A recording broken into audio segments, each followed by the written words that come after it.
وما أرسلناك إلا رحمة للعالمين আল্লাহ তাআলা বলেন, দুনিয়ার মানুষ, মহান রব্বুল কারীম বলেন, হাবিব আমার, আমি আপনাকে দুনিয়াতে পাঠাই নাই, আমি আপনাকে দুনিয়াতে প্রেরণ করি নাই, তবে হ্যাঁ, আমি আপনাকে দুনিয়াতে পাঠিয়েছি, আপনাকে দুনিয়াতে প্রেরণ করেছি। কেন প্রেরণ করলাম? আল্লাহ তাআলা বলেন, ওয়ামা আরসালনাকা ইল্লা রাহমাতাল লিল আলামিন। খুব খেয়াল করে কথাগুলো শুনবেন আর মনোযোগ দিয়ে শুনবেন। আল্লাহ তাআলা ঘোষণা করে বলেন, দুনিয়ার মানুষরে, আমি আমার হাবিবকে দুনিয়াতে প্রেরণ করেছি, আমি আমার রাসূলকে দুনিয়াতে পাঠিয়েছি।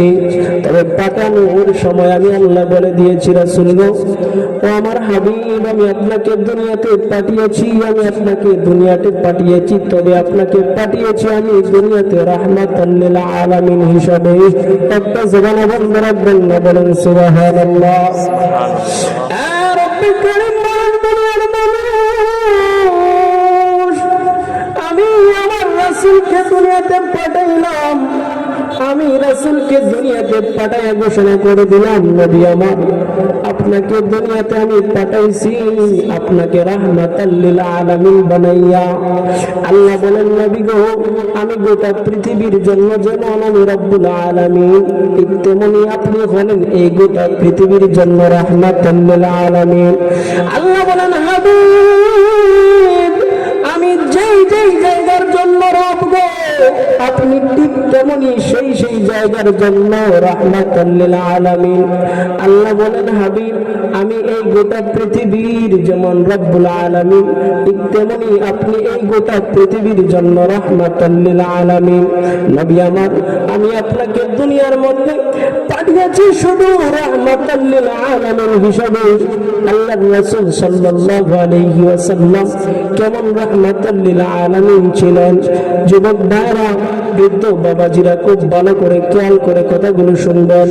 আল্লাহ তাআলা বলেন, নবী আমার, আমি আপনাকে দুনিয়াতে পাঠিয়েছি, দুনিয়ার মধ্যে প্রেরণ করেছি রাহমাতাল লিল আলামিন হিসাবে, গোটা পৃথিবীর মানুষের জন্য রহমত হিসাবে। মহান রব্বুল কারীম বলেন, মানুষ, আমি আমার হাবিবকে দুনিয়ার মধ্যে পাঠাইলাম, আমি আমার বন্ধুকে দুনিয়ার মধ্যে পাঠাইছি। কেন জানো? গোটা পৃথিবীর মানুষের জন্য রহমত হিসাবে পাঠিয়েছি। জোরে জোরে বলেন সুবহানাল্লাহ। আমার রাসূল কেমন রাহমাতাল লিল আলামিন ছিলেন? আল্লাহ রাসূলকে দুনিয়াতে কেন পাঠিয়েছিলেন? কারণ রাসূল সাল্লাল্লাহু আলাইহি ওয়াসাল্লামের জন্মের আগেই এমন কিছু কিছু অলৌকিক ঘটনা ঘটেছিল, যেই ঘটনাগুলো গোটা পৃথিবীর অন্য কোনো মানুষের সাথে ঘটে নাই, যে ঘটনাগুলো গোটা পৃথিবীর অন্য কোনো শিশুর সাথে ঘটে নাই। আমার আল্লাহ তাআলা নবীকে দুনিয়ার মধ্যে পাঠাইয়া এমন কিছু অলৌকিক ঘটনা বর্ণনা করে দিলেন, এমন কিছু অলৌকিক ঘটনা ঘটায় দিলেন, যে ঘটনাগুলোর দ্বারাই বোঝা যায় রাসূল সাল্লাল্লাহু আলাইহি ওয়াসাল্লাম সাধারণ কোনো মানুষ নন, রাসূল সাল্লাল্লাহু আলাইহি ওয়াসাল্লাম সাধারণ কোনো মানব নন। দুনিয়ার মানুষ,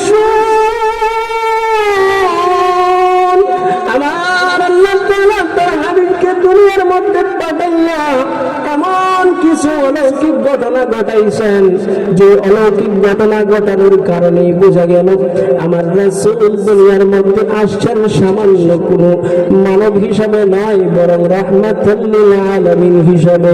কি সমস্ত অলৌকিক ঘটনা ঘটেছিল? আল্লাহর রাসূল সাল্লাল্লাহু আলাইহি ওয়াসাল্লাম দুনিয়াতে আসেন নাই, তার আগ থেকেই অলৌকিক ঘটনা শুরু হয়ে গেছে। আল্লাহর রাসূল সাল্লাল্লাহু আলাইহি ওয়াসাল্লামের পিতা আব্দুল্লাহ, তিনি এখনো পর্যন্ত বিবাহ করেন নাই, এর আগ থেকেই রাসূলের আগমনের অলৌকিক ঘটনা দুনিয়ার মধ্যে ঘটতে শুরু করেছে। আমি ওই দিকে যেতে চাই না। রাসূল সাল্লাল্লাহু আলাইহি ওয়াসাল্লামের পিতা আব্দুল্লাহ যখন রাসূল সাল্লাল্লাহু আলাইহি ওয়াসাল্লামের মাতা আমিনাকে বিবাহ করলেন, বিবাহ করার 6 মাস যেতে না যেতেই রাসূল সাল্লাল্লাহু আলাইহি ওয়াসাল্লাম ইন্তেকাল করে গেলেন। দুনিয়া থেকে বিদায় রাসূল সাল্লাল্লাহু আলাইহি ওয়াসাল্লামের পিতা আব্দুল্লাহ দুনিয়া থেকে বিদায় নিয়ে চলে গেলেন। রাসূল সাল্লাল্লাহু আলাইহি ওয়াসাল্লামের পিতা দুনিয়া থেকে চলেন গেলেন গো। রাসূল সাল্লাল্লাহু আলাইহি ওয়াসাল্লাম 6 মাস অর্থাৎ রাসূল সাল্লাল্লাহু আলাইহি ওয়াসাল্লামের পিতা মা আমিনাকে যখন বিবাহ করলেন, বিবাহ করার 6 মাসের মাথায় বাবা রাসূল সাল্লাল্লাহু আলাইহি ওয়াসাল্লামের পিতা আব্দুল্লাহ দুনিয়া থেকে বিদায় নিয়ে চলে গেলেন।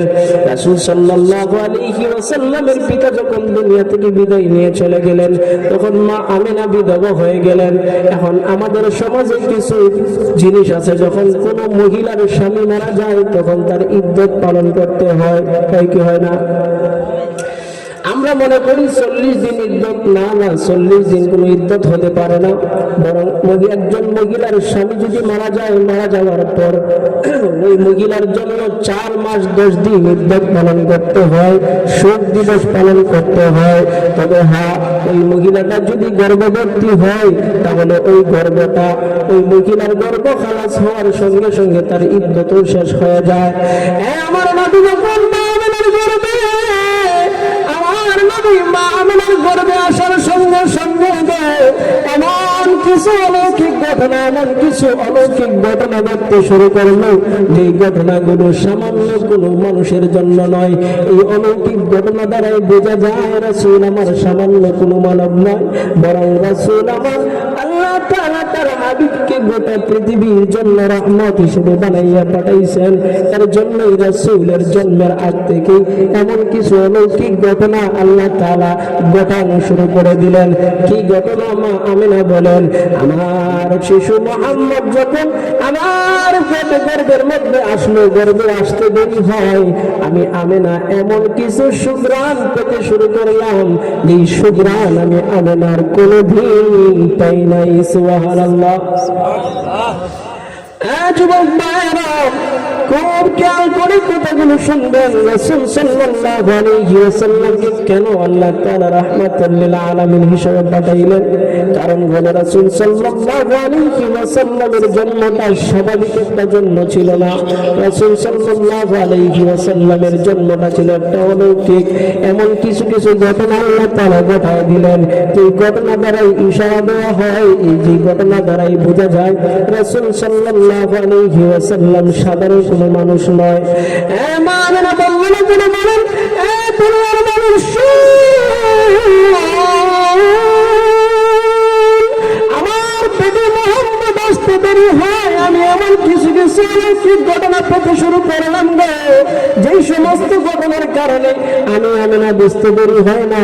মা আমিনা বর্ণনা করে বলেন, আমার পেটে যখন মুহাম্মদ আসলো, মুহাম্মদ আসতে দেরি হয়, কিন্তু আমি আমিনা এমন সুঘ্রাণ পেতে দেরি হয় না, যে সুঘ্রাণ আমি আমিনার কোনোদিন শুনি নাই, যে সুঘ্রাণ আমি আমিনা কোনোদিন, আর ঘ্রাণ, এই ঘ্রাণ আমি আর কোনোদিন শুনি নাই।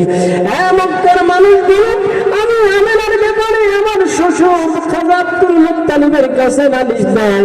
আমার খাজা, আমার শ্বশুর খাজা আব্দুল মুত্তালিব মক্কার একজন মান্যবর ব্যক্তি ছিলেন, একজন বিচারক, একজন ব্যক্তি ছিলেন, সম্মানী ব্যক্তি ছিলেন।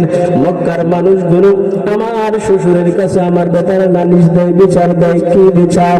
তারা ডাক দিয়া বলে, খাজা আব্দুল মুত্তালিব, আপনি হলেন আমাদের সমাজের একজন মান্যবর ব্যক্তি, আপনি হলেন আমাদের সমাজের একজন গুণমান্য ব্যক্তি, আপনাকে আমরা সবাই সম্মান করি, ইজ্জত করি, আপনাকে আমরা বড় রেসপেক্ট করি। তবে আপনার বৌমা, আপনার ছেলের পুত্রবধূ মা আমিনা, তার শরীর থেকে আমরা এমন এমন ঘ্রাণ পাই, যে ঘ্রাণগুলো আমরা কোনোদিন শুনি নাই। সুবহানাল্লাহ। নবীর রাসূল মা আমিনার ব্যাপারে খাজা আব্দুল মুত্তালিবের কাছে নালিশ দিল গে। কি নালিশ? তারা নালিশ করে বলে আপনার পুত্রবধূর ঘ্রাণ, আপনার পুত্রবধূর ঘা থেকে, শরীর থেকে আমরা এমন এমন ঘ্রাণ শুনতে পাই যে ঘ্রাণগুলো কোনোদিন একজন মহিলা, বিধবা মহিলা দেওয়া তো ঠিক না। আপনি তো আমাদের সমাজের মধ্যে একজন মান্যবর ব্যক্তি, আপনি তো আমাদের সমাজের মধ্যে একজন গুণমান্য ব্যক্তি, ইজ্জতওয়ালা ব্যক্তি। এজন্য আপনাকে আমরা বলতেছি আপনার পুত্রবধূকে আপনি একটু শাসন করবেন, তাকে বলে দিবেন যাতে করে তিনি ইজ্জত পালনগত অবস্থায় এই ধরনের সাজসজ্জা, এই ধরনের সুঘ্রাণ ব্যবহার না করে। এবার আব্দুল মুত্তালিব এসে ডাক দিয়া বলে, মাগো আমি তো জানি তুমি একজন সম্ভ্রান্ত ফ্যামিলির মেয়ে, সম্ভ্রান্ত বংশের একজন মেয়ে। আমি না শুনো, তোমার ব্যাপারে আমার কাছে মক্কার মানুষগুলো নালিশ দেয় না। তুমি নাকি এই ইজ্জতরত অবস্থায় তুমি নাকি সুঘ্রাণ ব্যবহার করো। তোমার ব্যাপারে তোমার ব্যাপারে মক্কার মানুষগুলো আমার কাছে নালিশ দেয়। কারণ হলো তুমি আমার পুত্রবধূ আব্দুল্লাহর স্ত্রী, তুমি সুঘ্রাণ ব্যবহার করো। মাগো তোমার সম্ভ্রান্ত ফ্যামিলির তুমি মেয়ে, তোমার ইজ্জত আছে, তোমার বাবা একজন ভালো মানুষ ছিল, তাহলে কেন তুমি এই ধরনের সুঘ্রাণ ব্যবহার করো? এবার মা আমেনা ডাক দিয়া বলে, দুনিয়ার মানুষকে আমি কি বলবো? আমি খাজা আব্দুল মুত্তালিবকে বললাম, বাবা আমার পেটে মোহাম্মদ যেদিন থেকে আসতে শুরু করলো, যেদিনই আসলো আমি আমেনাও এমন এমন ঘ্রাণ পেতে লাগলাম যে ঘ্রাণ আমি আমেনা কোনোদিন শুনি নাই। শুধু তাই না, আমার এমন এমন অলৌকিক ঘটনা ঘটতে শুরু করলো। মা আমেনা নিজে বর্ণনা করে বলেন, আমার পেটে যখন মোহাম্মদ আসলো, আমাকে স্বপ্নে দেখানো হলো যে এই পেটে যে আপনার পেটে যে সন্তানটা আসছে, সেই সন্তানটা সাধারণ কোনো সন্তান নয়, তিনি হবেন গোটা পৃথিবীর রাহমাতুল লিল আলামিন। গোটা পৃথিবীবাসীর জন্য তিনি হবেন নবী, গোটা পৃথিবীবাসীর জন্য হবেন তিনি রাসূল। মা আমেনা বলেন, শুধু তাই না,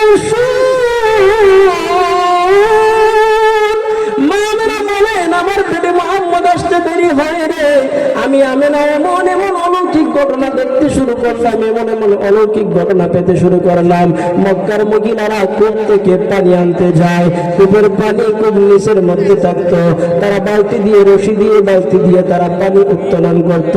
কিন্তু আমি আমেনা ওই কূপের কাছে যাইতে দেরি হয়, কিন্তু কূপের পানি নিচ থেকে উপরে আসতে দেরি হয় না। একটা জবানে বন্ধ রাখবেন না, জোরে বলেন সুবহানাল্লাহ। তুমি আর মানুষ, মা আমেনা শুধু তাই বর্ণনা করেন তাই নয় গো, মা আমেনা আরো বলেন, আমার সন্তান মোহাম্মদ যখন জন্মগ্রহণ করলো, জন্মগ্রহণ করতে দেরি হয়, কিন্তু আমার মোহাম্মদ তার রবকে, তার মালিককে সিজদা দিতে দেরি হয় না। শুধু তাই নয়, মা আমেনা বর্ণনা করে বলেন, দুনিয়ার মানুষ রে, দুনিয়ার মহিলারা সন্তান জন্ম দেয়, সন্তান জন্ম দেওয়ার পর তাদেরকে খতনা করতে হয়, কিন্তু আমার মোহাম্মদ যখন দুনিয়াতে আসলো, আমার মোহাম্মদ জান্নাত থেকে খতনাকৃত অবস্থায় দুনিয়ায় পদার্পণ করলো। জোরে বলেন না সুবহানাল্লাহ। শুধু তাই নয়, মা আমেনা বলেন, আমার মোহাম্মদ যখন দুনিয়াতে পদার্পণ করলো, আমার মোহাম্মদ দুনিয়াতে পদার্পণ করতে দেরি হয়, তার রবকে সিজদা দিতে দেরি হয় না। আমার মোহাম্মদ তার শাহাদাত